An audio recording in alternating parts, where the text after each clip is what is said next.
Exercise 13.1 का। ठीक है, क्वेश्चन क्या है? Mother father and son line up at random for a family picture. ठीक है, मदर फादर एंड सन, 3 लोगों की बात हो रही है। ठीक है, तो इन तीनों को लाइन अप किया गया। अब जब इनको लाइन अप करेंगे तो कोई जैसे मदर मिडिल में हो सकती हैं, फादर इधर हो सकते हैं, तो इस तरह से कुछ सैंपल स्पेस बनेंगे। तो सबसे पहले मैं सैंपल स्पेस लिख रहा हूँ। तो वो सैंपल स्पेस क्या क्या हो सकते हैं सोचो आप। मदर फादर सन, सबसे पहले ऐसे खड़ा किया हमने उनको, फिर हम उनकी पोजीशन चेंज कर रहे हैं। तो मान लो हम मदर वहीं रखते हैं, सन को बीच में लाते हैं, फादर इधर ले गए। ठीक है, फिर हम ये करते हैं कि चलो अब फादर सबसे पहले खड़े होंगे, फिर मदर और फिर सन, और फिर इसके बाद नेक्स्ट सिचुएशन ये हो सकती है फादर इधर ही, सन और मदर, ऐसा हो सकता है। फिर इसके बाद सन को सबसे पहले लेकर आ जाते हैं। ठीक है, फिर मदर एंड फादर, और फिर सन को ऐसे ही रखा, फादर एंड मदर। सो ये सैंपल स्पेस में हमारे पास आउटकम आ जाएंगे। ठीक है, अब इसके बाद बात करते हैं जो हमें इवेंट गिवन है। इनमें से बच्चों सबसे पहले हमें जो इवेंट गिवन है वो है सन ऑन वन एंड। तो सन ऑन वन एंड के लिए सन ऑन वन एंड, एक एंड पर सन होना चाहिए, वो किसी भी एंड पर हो सकता है। ठीक है, तो आप इस सैंपल स्पेस में से निकालो कौन कौन से बनेंगे, बोलो। मदर फादर एंड सन, और कौन सा बन रहा है? फादर मदर सन, और सन मदर फादर, और सन फादर मदर। ठीक है, ये हमारे पास टोटल 4 केस ऐसे केस हैं जिसमें सन किसी एक एंड पर है। ओके, अच्छा, और एफ हमें इवेंट गिवन क्या है? एफ है father in middle, father in middle. तो मिडल में जब फादर हो तब वो वाले निकाल कर रख लो, बताओ कौन कौन से हैं? एफ एम एस और अच्छा फादर मिडल में चाहिए ना। ओके, तो फादर मिडल में, अच्छा ये वाला हो जाएगा पहला ही केस, एम एफ एस, और एक ये वाला एस एफ एम। ठीक है, तो ये वाले वो केस हो गए जिसमें फादर हमें मिडिल में मिल रहे हैं। ठीक है, अब इनकी इंडिविजुअल प्रोबेबिलिटी भी निकाल लेंगे। इनकी इंडिविजुअल प्रोबेबिलिटी निकालने से पहले इनका इंटरसेक्शन भी निकाल लो। ई इंटरसेक्शन एफ निकालो, कितना आएगा बोलो। इन दोनों में से कुछ कॉमन आ रहा है? एम एफ एस कॉमन आ रहा है, और एस एस एफ एम ये दोनों भी कॉमन है। ठीक है, कोई प्रॉब्लम नहीं। अब एक काम करते हैं, इनकी प्रोबेबिलिटी निकालते हैं इंडिविजुअल की। तो प्रोबेबिलिटी ऑफ ई अगर आपसे पूछा जाए तो आप क्या बोलोगे? टोटल कितने हैं? 6, वो नीचे आएगा, और ई में कितने आउटकम है? 4, तो प्रोबेबिलिटी क्या हो गई? 4/6। ठीक है, इसी तरह से एफ की प्रोबेबिलिटी आपको निकालनी है। तो टोटल अगेन कितना है? 6, और एफ में कितने हैं? 2 आउटकम, तो प्रोबेबिलिटी हो गई 1/3। ऐसे ही इंटरसेक्शन की प्रोबेबिलिटी निकाल लो। तो E intersection F is equals to, total कितने हैं? 6, और इंटरसेक्शन में कितने आउटकम हैं? 2, तो प्रोबेबिलिटी कितनी हो गई? 1/3। ठीक है यहां तक। अब हमें ये देखना है कि क्वेश्चन में हमें निकालना क्या है। जब हमने ये सब निकाल लिया तो वो कह रहा है ई बाय एफ आपको निकालना है। ये जो क्वेश्चन नंबर 6 to 9 है उसमें ई से ई बाय एफ निकालना है। ठीक है, तो probability of E bye F कैसे निकालोगे? Probability of E intersection F upon में क्या? Probability of F. अब ई इंटरसेक्शन एफ हमें पता है कितना? 1/3, और प्रोबेबिलिटी ऑफ एफ का आंसर भी कितना आया है? 1/3। ठीक है ना, ये तो हमारा आंसर कितना आ जाएगा? 1। ये हमारा आंसर बन जाएगा। ठीक है ना, तो बिल्कुल आसान है। पहले सैंपल स्पेस लिखना समझ में आ गया। मदर फादर और सन, इनको बस पोजीशन चेंज कर करके हमने सैंपल स्पेस लिख लिया। फिर सन एक एंड पर हो तो किसी भी एंड पर एक पर सन जितने भी हैं वो लिख लिए। फादर इन द मिडल वो लिख लिया, और इन दोनों का इंटरसेक्शन ये आ गया। फिर इनकी इंडिविजुअल प्रोबेबिलिटी निकालो और ये आपका आंसर आ जाएगा। ठीक है, पढ़ रहा हूं। A black and a red die are rolled, ठीक है, find the conditional probability of obtaining sum greater than 9 given that black die resulted in 5। तो ब्लैक एंड रेड यानी कि दो डाई को रोल किया गया। जब दो डाई को रोल करते हैं तो आपको पता है रिजल्ट किस तरह से होते हैं। जैसे हमारा जो सैंपल स्पेस होगा वो किस तरह का दिखाई देगा, 1 1 1 2 है ना, इस तरह से चलेगा 1 6 और इस तरह से ये नीचे चलता जाएगा, ठीक है। और लास्ट वाली रो में क्या आ रहा होगा याद है, 6 1 6 2 एंड सो ऑन, कहाँ तक 6 6। तो टोटल मैं ये कह रहा हूँ कि आपके जो सैंपल स्पेस में टोटल केस बन रहे होंगे वो कितने, 36, ठीक है, उसमें तो कोई प्रॉब्लम नहीं। अब हम लोग बात करेंगे पहले हमारे इवेंट की। पहला इवेंट है find the condition probability of obtaining sum greater than 9, some greater then क्या 9। यहां पर जो दो डिजिट यहां पर लिखी हुई हैं, इन दोनों डिजिट का सम 9 से ग्रेटर आ रहा हो तो वो कौन कौन से हो सकते हैं। तो आंसर है 5 5, ठीक है, 5 6, और कौन सा हो सकता है 6 5 एंड 6 6, ठीक है ना। 5 और 5 10, 5 और 6 ये 11 11 और ये 12। तो ये वो नंबर हैं जो कि जिन पर सम क्या आएगा, ग्रेटर देन 9। ये हमारा इवेंट ई हो गया। अच्छा, एफ इवेंट नोट करो आप। एफ क्या है, given that the black die resulted in 5। जो गिवन है उसको एफ लेना है, मैंने आपको पहले ही बताया था, ठीक है। तो गिवन है ब्लैक डाई रिजल्टेड इन 5, तो ब्लैक डाई रिजल्टेड इन 5, पहले तो यहां नोट कर लेते हैं, ब्लैक डाई रिजल्टेड इन 5, ठीक है। तो कौन कौन सी डाई फेंकी गई थी, पहले फेंकी गई थी ब्लैक और फिर रेड। तो वो कह रहा है ब्लैक यानी कि जो पहला वाला नंबर है उस पर 5 आना चाहिए।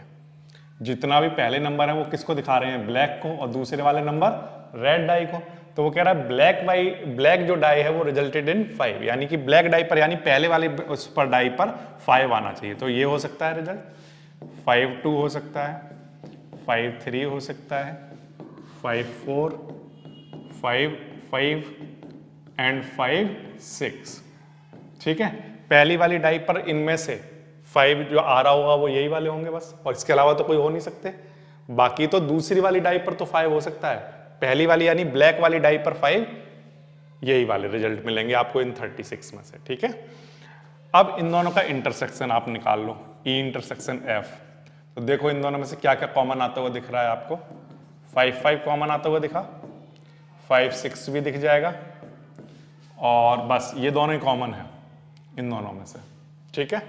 अब प्रोबेबिलिटी निकालना आसान है, कैसे, देखो ई की मान लो अगर प्रोबेबिलिटी की जरूरत पड़ती है हमें तो कैसे निकालते हैं। टोटल रिजल्ट कितने हैं 36, और ये वाले रिजल्ट कितने हैं 4, तो ई की प्रोबेबिलिटी 4/36 हो जाती है, ठीक है। और अगर एफ का निकालना होता प्रोबेबिलिटी ऑफ एफ, तो टोटल रिजल्ट कितने हैं 36 और ये वाले कितने हैं 6, तो f की प्रोबेबिलिटी क्या हो जाती 6/36। आप उसे सिंपलेस्ट करके भी लिख सकते हैं, ठीक है। और अगर आपको इंटरसेक्शन की प्रोबेबिलिटी निकालनी होती तो ई इंटरसेक्शन f की प्रोबेबिलिटी, तब टोटल अगेन कितना है 36 ही है सैंपल स्पेस, और ये कितने आउटकम है 2, तो इसकी प्रोबेबिलिटी कितनी हो गई 2/36, ठीक है। अब उसने कहा है कि आपको प्रोबेबिलिटी निकालनी है ई की on the condition of F, यानी ई क्या है सम ग्रेटर देन 9 हो, किस कंडीशन पर, एफ की कंडीशन। एफ क्या है, ब्लैक डाई किस में रिजल्ट कर रही हो 5, तो ई बाय एफ आप कैसे निकालोगे, तो आंसर है ई intersection F upon F. Probability of E intersection F हमने निकाल ली थी 2/36, ये निकाली थी, और एफ की प्रोबेबिलिटी आपने निकाल कर दिखाई थी 6/36। इससे ये कैंसिल होगा, 2 से ये 3 टाइम, तो आंसर कितना आ जाएगा 1/3, ठीक है। इस तरह से आप करोगे। तो सबसे पहला काम हमारा ये रहेगा कि हम सैंपल स्पेस लिख लें, 36 सैंपल स्पेस होते हैं, ये पहले भी आप कर चुके हो। सम ग्रेटर देन 9 आ रहा हो तो आप इसमें से ऐसे सारे पेयर ढूंढ लो जिनका सम ग्रेटर देन 9 हो, दोनों डिजिट का सम ग्रेटर देन 9 हो, वो आप ढूंढ कर लिख लो, ठीक है। फिर इसके बाद ब्लैक डाई रिजल्टेड इन 5, तो दोनों ये जो रिजल्ट लिखे हुए हैं इनमें से पहला नंबर ब्लैक डाई को दिखाता है, तो ब्लैक डाई पर 5 आ रहा हो, ऐसे सारे रिजल्ट जो भी आपको मिले वो ये मिल जाएंगे। और फिर इनका इंटरसेक्शन निकालोगे, प्रोबेबिलिटी निकालोगे, और आपको E बाय एफ निकालना है। ये कैसे पता चलेगा? क्योंकि जो आपको प्रोबेबिलिटी निकालनी है वो E की निकालनी है, यानी कि कौन सी प्रोबेबिलिटी निकालनी है आपको? सम ग्रेटर देन 9 की। ठीक है, इसकी प्रोबेबिलिटी निकालनी है, बट किसकी कंडीशन पर? गिवन क्या है आपको? जो गिवन होता है वही आपकी कंडीशन होती है। तो गिवन आपको क्या है? ब्लैक डाई रिजल्टेड इन 5, यानी F की कंडीशन पर निकालनी है। तो इसका मतलब E बाय एफ निकालना है। तो ये फॉर्मूला लगाओगे, आंसर आ जाएगा। ठीक है, इसके बाद नेक्स्ट पढ़ रहा हूं क्वेश्चन। क्वेश्चन नंबर कौन सा है? 11। क्वेश्चन नंबर 10 का जो बी पार्ट है वो बिल्कुल सिमिलर क्वेश्चन है, आप कर पाओगे। 11 है, इसमें बच्चों हमें E गिवन है। देखो E है 1, 3 एंड 5। F है हमारे पास क्या? 2 एंड 3। और G है हमारे पास क्या? 2, 3, 4 एंड 5। ठीक है, इस तरह से आपको फाइंड करना है। क्या फाइंड करना है? छोटे छोटे से क्वेश्चन है, मैं फटाफट से इनको दिखाता हूं आपको। जैसे P E बाय एफ निकालना। अब P E बाय एफ निकालने के लिए क्या करोगे? देखो इसके लिए कुछ सैंपल स्पेस भी दिया हुआ है। A fair die is rolled, ये बोला हुआ है। तो फेयर डाई को अगर हम रोल करेंगे तो सैंपल स्पेस क्या बनेगा बताओ? 1, 2, 3, 4, 5 एंड 6, ये बनेगा। ठीक है, अब E बाय एफ आपको निकालना है, तो इसका प्रोबेबिलिटी क्या है, कैसे निकालोगे? E intersection F upon probability of F। अब E इंटरसेक्शन F निकालना पड़ेगा आपको साइड में कहीं पर। E इंटरसेक्शन F, बताइए क्या आएगा? E और F का इंटरसेक्शन में क्या कॉमन है? 3 कॉमन आ रहा है इसमें, तो एक ही है ये रिजल्ट। तो E और F में रिजल्ट एक ही है, और टोटल रिजल्ट कितने हैं? 6। तो E बाय एफ की प्रोबेबिलिटी, E इंटरसेक्शन F की प्रोबेबिलिटी कितनी हो गई? 1/6। अच्छा, F की अब आप F की निकाल लो। F में कितने आउटकम है? 2, और टोटल सैंपल स्पेस में कितने हैं? 6। ये इससे ये कैंसिल हो जाएगा, आंसर कितना आ जाएगा? 1/2। ये समझ आ गया? ठीक है, अच्छा इसके बाद नेक्स्ट मैं आपको ये बाकी के सिमिलर वाले पार्ट हैं वो आप खुद से कर पाओगे। मैं इसमें से एक और पार्ट आपको दिखा रहा हूँ, थर्ड वाला पार्ट, जिसमें प्रोबेबिलिटी पूछी हुई है। Probability of E union F, probability of E union F oblique G।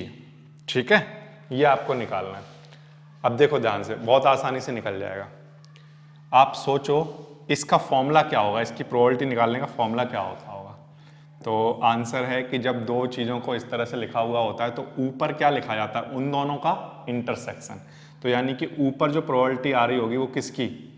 E union F के आंसर का इंटरसेक्शन किससे? G से। इस चीज़ का इंटरसेक्शन G से। क्लियर है ये बात? ठीक है, तो ये यहाँ लिख लोगे, और नीचे क्या लिखा जाएगा बताओ? Probability of G। ठीक है, तो कुछ भी इसमें कुछ नया नहीं है। ये पहले वहां पर F या G ऐसे लिखा रहता था, अब यहाँ पर E यूनियन F लिख दिया। तो इस चीज का इंटरसेक्शन इसके साथ ऊपर आएगा और नीचे इस चीज की प्रोबेबिलिटी। ठीक है, अब ये क्वांटिटी आपको निकाल कर रखनी पड़ेगी। जैसे पहले तो आप निकालो कहीं पर E union F, E union F कहीं पर साइड में निकाल लो। कितना आएगा E यूनियन F? 1, 2, 3, 5। ठीक है, ये आएगा। अब आपको E यूनियन F का इंटरसेक्शन G से कराना है। E यूनियन F का इंटरसेक्शन G से कराओ। इन दोनों में से क्या कॉमन आता हुआ दिखाई दे रहा है? बोलो। 2, 3 एंड 5। ठीक है ना? तो अब बताओ, आपको अगर इसकी प्रोबेबिलिटी निकालनी हो तो कैसे निकालोगे? इसमें कितने आउटकम है? 3, और टोटल सैंपल स्पेस में कितने आउटकम है? 6। तो ये प्रोबेबिलिटी रही होगी। इसी तरह से G की प्रोबेबिलिटी आपको चाहिए। G में कितने आउटकम है? 4, और टोटल सैंपल स्पेस में कितने आउटकम है? 6। ठीक है, तो 6 से 6 कैंसिल, क्या आ जाएगा? 3/4। ठीक है, इस तरह से आप निकाल लोगे। तो आसान है, ये तो बहुत ही आसान वाले क्वेश्चन। ये तो स्टार्टिंग में फर्स्ट सेकंड क्वेश्चन भी आपके इसी तरह के थे, और इसमें भी कुछ नया नहीं है। इसका इंटरसेक्शन इसके साथ पहले साइड में निकाल लो, फिर इसकी प्रोबेबिलिटी और अपॉन में इस टर्म की प्रोबेबिलिटी। ठीक है, इस तरह से होगा ये क्वेश्चन नंबर 11। इसके बाद देखिए नेक्स्ट बताता हूं आपको, question number 12। Assume that each born child is equally likely to be a boy or a girl if a family has 2 children. ठीक है, what is the conditional probability that both are girls given that youngest is a girl, जो कि youngest जो हो वो girl हो। ठीक है, तो फैमिली में कितने बच्चे हैं? Assume that each born child is equally likely a boy or a girl। ठीक है, तो जो सैंपल स्पेस बनेगा वो क्या बनेगा? पहला बॉय हो सकता है, फिर गर्ल, या मैं इसको ऐसे लिखूं, पहले दोनों बॉय हो सकते हैं, पहला बॉय और फिर यंगेस्ट गर्ल हो जाए। ठीक है, फिर गर्ल और फिर यंगेस्ट वाला क्या हो? बॉय, और फिर गर्ल एंड गर्ल। ठीक है, देखो जो पहले बेबी लिखा हुआ है यहाँ पर वो बड़ा है और उससे छोटा वाला यहाँ लिखा हुआ है, यानी कि अगर ये लिखा हुआ है तो इनमें से ये एल्डर है और ये यंगेस्ट है। ठीक है, इस तरह से है। अब हम क्या करेंगे, what is the condition probability that both are girls? Both are girls, हमें जो प्रोबेबिलिटी निकालनी है वो बोथ गर्ल्स की निकालनी है। तो बोथ गर्ल्स वाले बच्चों आपको क्या केस मिल रहे हैं? कितने हैं? एक ही है। ठीक है, तो ये हो गया आपका। इसकी अगर प्रोबेबिलिटी अगर आपसे पूछी जाती, अगर जरूरत पड़ती, तो कैसे निकालते? टोटल रिजल्ट कितने हैं? 4, और बोथ गर्ल्स वाले केस कितने हैं? 1। ठीक है, ये तो हो गया ई। अब कंडीशनल प्रोबेबिलिटी यानी कि एफ लिखेंगे। एफ उसमें क्या दिया हुआ है देखो, what is the conditional probability both are girls given that the youngest is a girl, the youngest is a girl, youngest child जो है वो गर्ल हो। तो इसके फेवर में देखो, यंगेस्ट चाइल्ड गर्ल इसमें दिख रहा है आपको। ठीक है, बॉय गर्ल में, और इसमें भी दिख रहा है एक यंगेस्ट चाइल्ड गर्ल, देखा? ठीक, अब इसकी प्रोबेबिलिटी कितनी होगी? 2/4। ठीक है, 2 आउटकम है और टोटल 4 है। अच्छा, इन दोनों में से फिर इंटरसेक्शन निकालो, ई इंटरसेक्शन एफ। कैसे निकालोगे बोलो? इन दोनों में से क्या कॉमन है? यही कॉमन है, गर्ल गर्ल। तो ई इंटरसेक्शन एफ की प्रोबेबिलिटी क्या होगी? तो आंसर है यहाँ एक ही आउटकम है और टोटल आउटकम है 4, तो प्रोबेबिलिटी कितनी हो गई? 1/4। अब आपको निकालनी है conditional probability, probability of E on the condition of F. ठीक है, इसका फॉर्मूला हुआ करता है probability of E intersection F upon probability of F. ठीक है, अब प्रोबेबिलिटी ऑफ इंटरसेक्शन एफ हम निकाल चुके हैं, कितना है? 1/4 है। ठीक, और प्रोबेबिलिटी ऑफ एफ हमारे पास कितना है? 2/4। 4 से 4 कैंसिल हो जाएगा, आंसर कितना आ जाएगा? 1/2। आसान है ये बिल्कुल। तो आपको क्या करना, पहले 2 चाइल्ड के लिए ये रिजल्ट लिख लोगे, आसान है लिखना। फिर उसने कहा कि आपको प्रोबेबिलिटी निकालनी है बोथ गर्ल्स की, यानी कि ये हमारा ई बनेगा। तो बोथ गर्ल्स कितना है? एक ही रिजल्ट है। ठीक है, फिर किस कंडीशन पर निकालनी है? यंगेस्ट चाइल्ड क्या होनी चाहिए? गर्ल। तो ये हमारा एफ इवेंट हो गया जो कंडीशन है। यंगेस्ट चाइल्ड गर्ल इसमें मिली और एक इसमें मिली। यंगेस्ट चाइल्ड का मतलब जो पहला बच्चा होगा वो तो बड़ा होगा और जो दूसरा होगा वो छोटा होगा, है ना? तो यंगेस्ट वाला इसमें दोनों में गर्ल है ये। ओके, फिर हमें इन दोनों का इंटरसेक्शन भी आसानी से मिल जाएगा, इनकी प्रोबेबिलिटी। फिर इसके बाद कंडीशन प्रोबेबिलिटी निकालने के लिए फॉर्मूला लगाना होता है। तो सारे क्वेश्चन लगभग बिल्कुल एक जैसे ही हैं। ठीक है, इस तरह से करोगे क्वेश्चन नंबर आप ये 12। ठीक है, अगर इसमें कोई और पार्ट भी है जैसे एटलीस्ट 1 इज गर्ल, तो अब एफ चेंज करना है केवल। एटलीस्ट 1 गर्ल का मतलब कितना हो गया? 1 2 3, ये 3 केस आएंगे, तो प्रोबेबिलिटी 3/4। तो अब केवल यहां पर क्या चेंज होगा? 3/4, और एफ तो नीचे वही रहेगा। नहीं, यहां पर क्या आएगा? 3/4, और ऊपर इंटरसेक्शन, उसमें से इंटरसेक्शन जो भी निकाला होगा, इंटरसेक्शन की प्रोबेबिलिटी यहाँ लिखोगे और एफ की प्रोबेबिलिटी यहाँ लिखोगे, आंसर आ जाएगा। ठीक है ना? तो वो सारे क्वेश्चन बिल्कुल एक जैसे ही चल रहे हैं, आप कर पाओगे। इसके बाद देखो next question number 13। An instructor has a question bank consisting of easy true false question, 200 difficult true false question. Okay. हमें क्या दिया हुआ है? True false question. True false दिए हुए हैं, कैसे कैसे एक तो है इजी और दूसरे डिफिकल्ट, दूसरे डिफिकल्ट हैं। ट्रू फॉल्स वाले इजी वाले कितने हैं 300 और डिफिकल्ट वाले कितने हैं 200, ठीक है। अच्छा 500 easy multiple choice question, MCQ type के क्वेश्चन में इजी वाले हैं 500, ठीक है, एंड 400 डिफिकल्ट एमसीक्यू हैं। Okay, if question is selected at random from the question bank, what is the probability that it will be an easy question. तो हमें probability किसकी निकालनी है, इजी क्वेश्चन के होने की प्रोबेबिलिटी निकालनी है, ठीक है। और किस कंडीशन पर निकालनी है वो भी नोट कर लो। Given that it is MCQ, it is multiple choice question. समझ में आ गई बात, ठीक है। तो इजी वाले क्वेश्चन कितने हैं, इजी वाले क्वेश्चन 300 ये और 500 ये, टोटल कितने हैं, टोटल यहां पर लिख देता हूं, टोटल कितने हैं 800, और डिफिकल्ट वाले ये कितने हैं 600, टोटल कितने हो गए, टोटल यानी कि 1400 क्वेश्चन है हमारे पास टोटल, ठीक है। 1400 क्वेश्चन में से अगर मुझे इसकी प्रोबेबिलिटी निकालनी हो तो देखो टोटल क्वेश्चन कितने हैं 1400, उसमें से इजी वाले क्वेश्चन कितने हैं 800, तो ये प्रोबेबिलिटी हो गई इजी क्वेश्चन की। अब एमसीक्यू वाले क्वेश्चन कितने हैं बताओ देखकर, एमसीक्यू वाले क्वेश्चन, एमसीक्यू वाले क्वेश्चन है हमारे पास कितने 900, और टोटल क्वेश्चन कितने हैं देखो, इसमें भी देखो 3 और 2 ये कितने हो गए 500, है ना। 500 और 900 मिलकर इधर भी कितना आएगा 1400, तो टोटल हमारे पास क्वेश्चन कितने हैं 1400, और उसमें से ये एमसीक्यू वाले क्वेश्चन कितने हैं 900, तो ये हमारी एफ की प्रोबेबिलिटी हो गई, ठीक है। अब हमें निकालना पड़ेगा क्या, इन दोनों का इंटरसेक्शन। इंटरसेक्शन का मतलब कैसा हो, इजी होना चाहिए एंड कैसा होना चाहिए एमसीक्यू होना चाहिए, यही तो मतलब होगा, इजी हो और एमसीक्यू हो। तो इजी हो और एमसीक्यू हो ऐसे कितने हैं, इजी हो और एमसीक्यू हो 500 है ऐसे, तो इसकी प्रोबेबिलिटी क्या आएगी बोलो 500 क्वेश्चन ऐसे हैं जो इजी एंड एमसीक्यू हैं और टोटल कितने हैं 1400, ठीक है।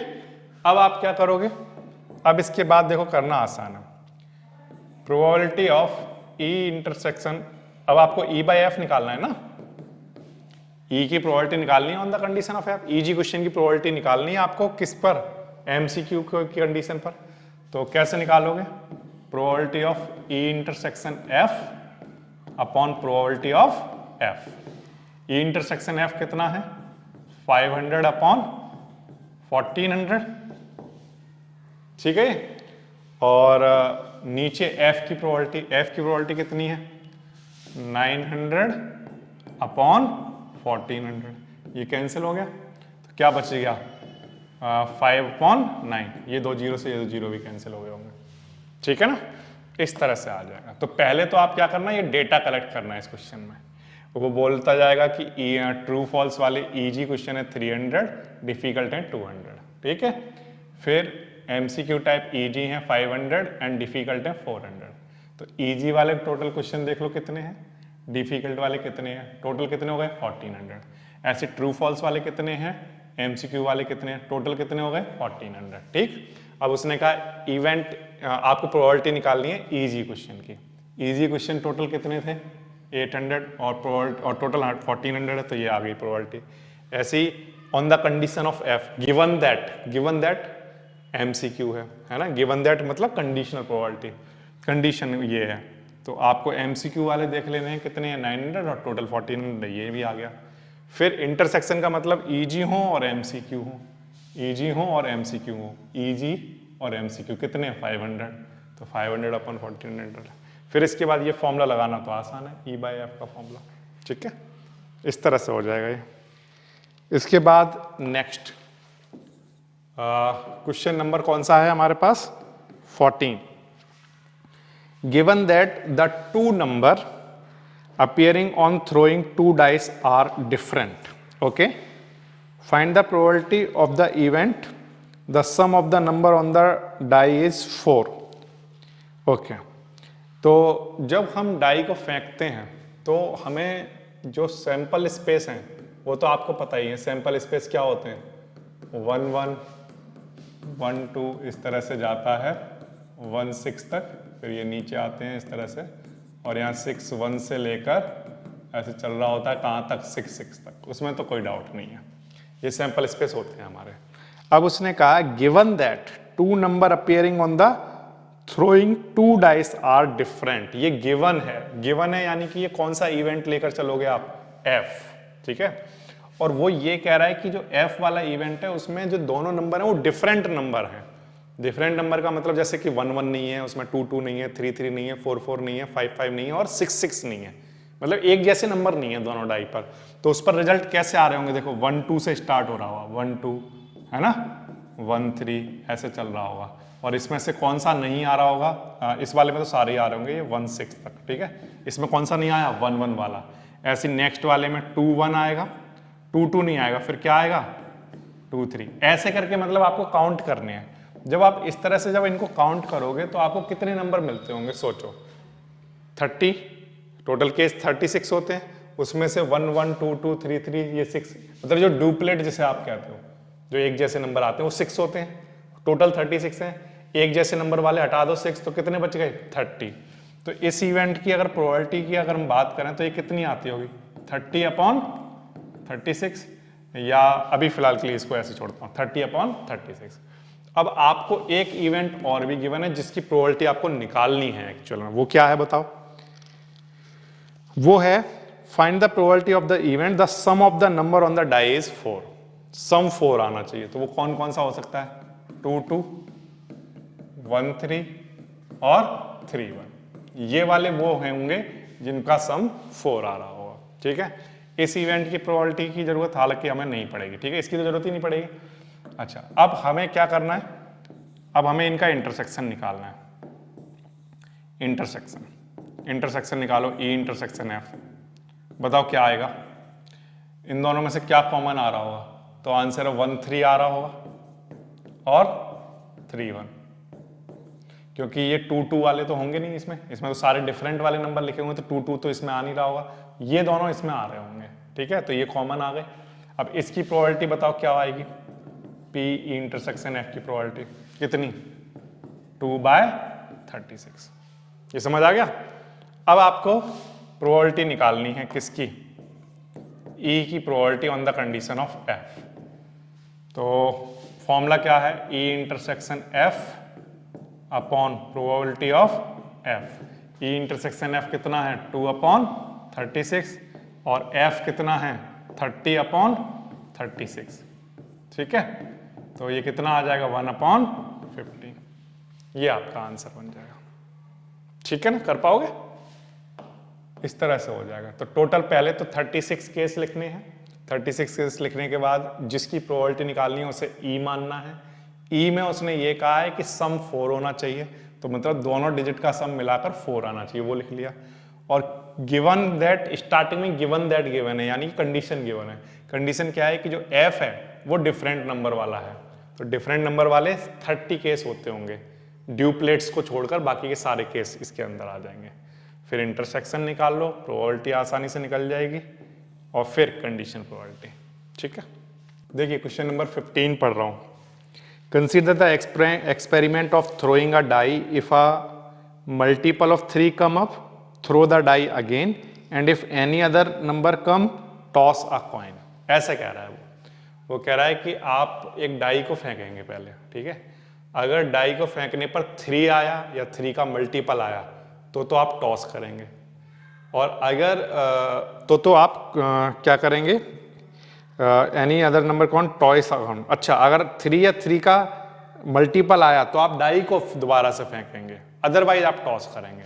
तो जैसे एग्जांपल के लिए मान लो आपने डाई को फेंका, तो डाई को फेंकने पर 1 आ गया, तो 3 का मल्टीपल तो नहीं है 1, तो आपको क्या करना पड़ेगा, आपको कॉइन टॉस करना पड़ेगा। तो 1 के साथ क्या हो सकता है, हेड आ सकता है, 1 के साथ क्या आएगा, टेल आ सकता है। आपने फिर से डाई फेंकी तो मान लो 2 आ गया, अब 2 अगर आया तो फिर से 3 का मल्टीपल तो है नहीं, तो आपको दोबारा आपको क्या करना है, कॉइन टॉस को टॉस करना है आपको, ठीक है। तो टॉस करोगे तो 2 के साथ क्या आ सकता है, हेड, या 2 के साथ टेल आ सकता है। फिर मान लो आपने फिर दोबारा किया और 3 आ गया, तो अब आपको दोबारा में टॉस नहीं करना, अब आपको डाई फेंकनी है दोबारा से अगेन, ठीक है। तो 3 के साथ फिर क्या हो सकता है, 1, 3 के साथ 2 हो सकता है, 3, 4, 5 और 6, ये सारे रिजल्ट बन गए। फिर आपने फेंका तो मान लो 4 आ गया, अब 4 आ गया तो फिर से 3 का मल्टीपल नहीं है, तो अब आप टॉस करोगे, टॉस करोगे तो फिर 4 के साथ हेड आ सकता है या 4 के साथ टेल आ सकता है। फिर आपने फेंका तो मान लो 5 आया, तो 3 का मल्टीपल नहीं है, तो फिर आप टॉस कर रहे होगे तो 5 के साथ हेड आ सकता है या 5 के साथ टेल आ सकता है। फिर आपने फेंका तो 6 आया, तो अब ये 3 का मल्टीपल है, तो अब आप दोबारा डाई फेंकोगे, टॉस नहीं करोगे दोबारा में, आप क्या करोगे, डाई। तो डाई फेंकोगे तो 6 1, 6 2, 6 3 हो सकता है, 6 4, 6 5 और 6 6, ये वो रिजल्ट है। तो ये रिजल्ट ये कह रहे हैं कि अगर 3 या 3 का मल्टीपल आता है पहली बार में, तो दोबारा में डाई फेंकनी है। 3 या 3 का मल्टीपल नहीं आता है तो आपको फिर दोबारा में क्या करना है, टॉस करना है, ठीक है। अच्छा, ये तो हो गए सैंपल स्पेस। अब वो कह रहा है find the condition probability of the event. किस इवेंट की प्रोबेबिलिटी निकालनी है, जो कि ई बनेगा हमारा, coin shows tail, tail show होना चाहिए कॉइन पर। तो कौन कौन से इवेंट ऐसे हैं जिन पर टेल शो हो रहा है, एक तो ये 1NT और 2NT और 4NT एंड 5NT, ये वाले वो हमें यहां पर आउटकम दिख रहे हैं जिनमें टेल दिख रहा है, ठीक है। अच्छा, F, अब कंडीशन प्रोबेबिलिटी क्या है, given that at least 1 die shows a 3, कम से कम एक डाई पर 3 आ रहा हो, तो ये वाले तो सारे ही केस आएंगे, 3 1, 3 2, 3 3, 3 4, 3 5, 3 6 और 6 3, और तो नहीं है, बस यही है, इतने केस बन जाएंगे। ये वो केस हैं जिनमें कम से कम एक डाई पर 3 आ रहा है, ठीक है। अब इन दोनों का इंटरसेक्शन निकालो आप, E इंटरसेक्शन F। इंटरसेक्शन निकाला तो कुछ भी कॉमन नहीं आया, तो आंसर क्या आ गया, 0, ठीक है। अब जब E इंटरसेक्शन F का आंसर 0 आया है तो इसकी प्रोबेबिलिटी भी क्या आ रही होगी, बोलो, 0, ठीक है। अब अभी फिलहाल अब क्योंकि इंटरसेक्शन की प्रोबेबिलिटी 0 आ गई है तो मैं बाकी की प्रोबेबिलिटी नहीं निकाल रहा हूं, मैं सीधा ये शो करूंगा कि E/F का फॉर्मूला होता है probability of E intersection F upon probability of F। अगर ये 0 है ऊपर वाला टर्म, तो नीचे वाले टर्म की प्रोबेबिलिटी वॉटेवर जो भी आ रही हो, हमारा आंसर क्या आ रहा होगा, 0, ठीक है। तो आपको नीचे वाले टर्म में टाइम खराब करना ही नहीं है, यानी कि F की प्रोबेबिलिटी निकालने में कोई टाइम खराब नहीं करना है आपको, ठीक है। सीधा सीधा आपको क्या लिख देना, आंसर 0, क्लियर। इस तरह से आपको करना है। तो क्वेश्चन का पहले सैंपल स्पेस को समझ लो पढ़ के क्वेश्चन को, कि 3 या 3 का मल्टीपल आए तो दोबारा डाई फेंकना, अदर कोई नंबर आए तो दोबारा में टॉस करना, ये हो गए सैंपल स्पेस। फिर E हो गया टेल का आना, F हो गया एटलीस्ट एक डाई पर क्या आना, 3 आना, ठीक है। फिर दोनों का इंटरसेक्शन कराने पर, क्योंकि इंटरसेक्शन 5 आ रहा है यानी कि 0 आ रहा है, यहां पर मुझे 5 लिख देना चाहिए, 5, और इंटरसेक्शन प्रोबेबिलिटी इसकी देखें तो क्या आ रहा है, 0 आ रहा है। तो फिर प्रोबेबिलिटी अगर इंटरसेक्शन की 0 आ रही है तो फिर ये कंडीशन प्रोबेबिलिटी 0 हो जाएगी, अगर इंटरसेक्शन की 0 आ रही है, ठीक है।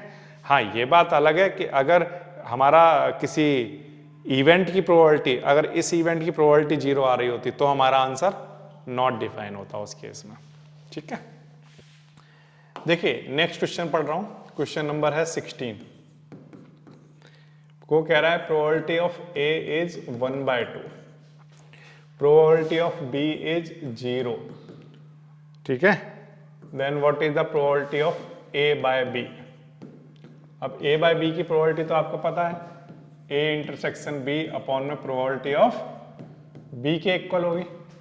अब probability of A intersection B ऐसे ही ठीक है, प्रोबेबिलिटी ऑफ B कितनी है, 0, तो 0 नीचे आ गया तो इसलिए आंसर क्या आ जाएगा, नॉट डिफाइन। इस क्वेश्चन का आंसर हम नहीं बता पाएंगे, ठीक है, नॉट डिफाइन रहेगा। इसी तरह से एक और क्वेश्चन बड़ा जो कि आसान क्वेश्चन है आपका, क्या है, A and B are event such that P A on the condition of B equal है P B on the condition of A के, then what is the probability of, तो पी ए इंटरसेक्शन बी क्या हो गया, P ये किसके इक्वल होगा बच्चों, P A intersection B upon में पी बी, और ये किसके इक्वल होगा, P B intersection A upon में पी ए, है ना। अब probability of A intersection B से ये कैंसिल हो गया, तो पी ए और पी बी आपस में कैसे आ गए, इक्वल। तो अगर ये दोनों क्वांटिटी आपस में इक्वल हैं तो उस केस में ए और बी की प्रोबेबिलिटी आपस में इक्वल रही होंगी, और इसका जो करेक्ट ऑप्शन होगा वो डी, ठीक है। इस तरह से आप इसको कराओगे तो ये एक आसान सी एक्सरसाइज है 13.1 जो कि आपकी बेस्ड है कंडीशनल प्रोबेबिलिटी पर। कोई भी सपना साकार करने के लिए सबसे जरूरी है सही कोच का होना। चुनिए जीएस क्लासेस को और करें अपने बोर्ड एंड जेईई का सपना साकार। Download the app now.